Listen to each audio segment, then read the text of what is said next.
Всем привет! Как я вам и обещала, я сейчас нахожусь в лесу с мамой, как вы догадались. И мы сейчас ходим по лесу. Сейчас буду вам показывать. Я надеюсь, вы сидите дома. Так что смотрите.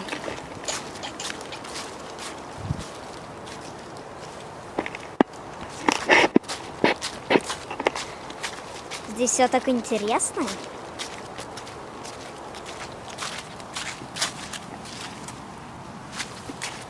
Лучше, когда вы будете выходить гулять, вы лучше надевайте резиновые сапоги, потому что в обычных вы промокнете. Смотрите дальше.